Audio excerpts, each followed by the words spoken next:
and then he left with L.A. Knight.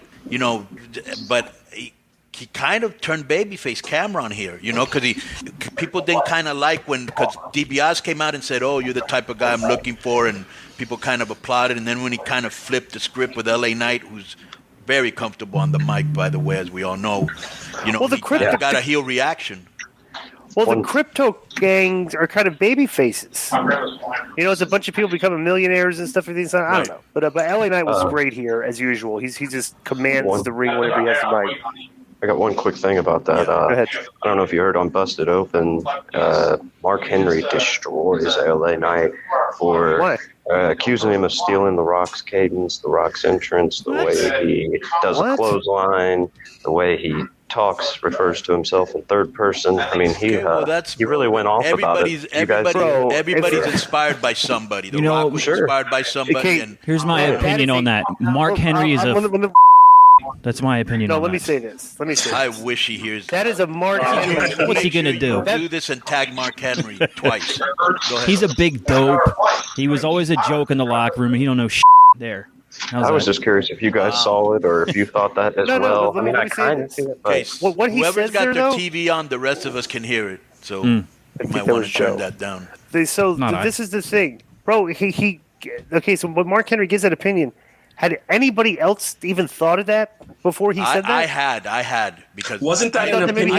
I even told him that on our show once. Yeah, when he first came on our show, I told him, I go, bro, your cadence is a lot like The Rock. Yeah, he said, it is because I worked with him. Yeah, I don't know where they worked, but they that's right. They worked on like a movie. They did like kind of a movie thing together, didn't they? Yeah. But he also said that obviously him and Austin were his biggest influences. Look, if he was, let me say this. This is what I will say. If he was lame at what he was doing, I'd be mad. But he's great at what he's doing, and he's copying one of the best. He does his own.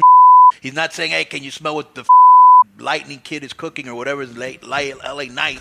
He just got his cadence. Let me give a perfect example. And I'm. Let me give a perfect example how there's nothing wrong with that. When Jay Lethal did Black Machismo. Right. He did it so well. Nobody cared that he was cosplaying. He was impersonating the guy. Right. And the Ric Flair stuff. And it's an LA Knight is if you're what would Mark Henry do? Be less entertaining and not impersonate The Rock? He's a dope. I mean, it's kind of a weird position to take. I think LA Knight's great. I mean, I don't know. He was just destroying him about it. So I figured I'd get your guys' opinion on it. Well, I just love the fact that Joe has tripled down and insulted Mark Henry 3 times, and I'm hoping that someday, somewhere, somehow, they meet at a convention that Joe, unbeknownst to Joe, Mark is there, and he does hear this, and he never forgets.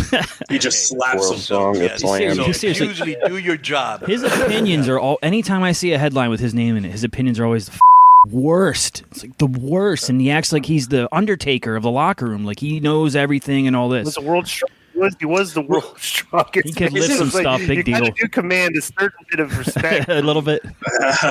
But doesn't the current generation usually borrow from the past generation? I mean, that's been going on in wrestling since forever, right? Flair and Buddy Rogers. Yeah. Right. You know? Everybody. It's an homage, bro. When I used to have these wild, extravagant things, like one of my guys was Macho Man. Another guy was Hector the Macho Camacho because I loved his Stilo. Another guy was Prince. Like, I was always inspired with outrageous characters. You know what I'm saying? And look at some of these Macho Man when he was going, "Ooh, yeah, that's Pampero Fierro." Fierro, yeah. You know.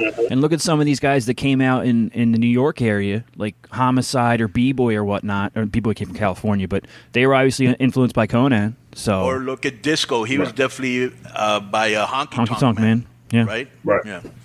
Go ahead, Di. I know you're watching a soccer game. No, I'm watching golf because I got this guy at 60-1 that's tied for the lead. So come on, dude. No, I got a guy. This guy's tied for the lead. I got him at 60-1 for $20, golf and he's tied for the lead. And with the fact that left. you retweet anything about golf, especially the other day when you put over Mickelson, got me hot.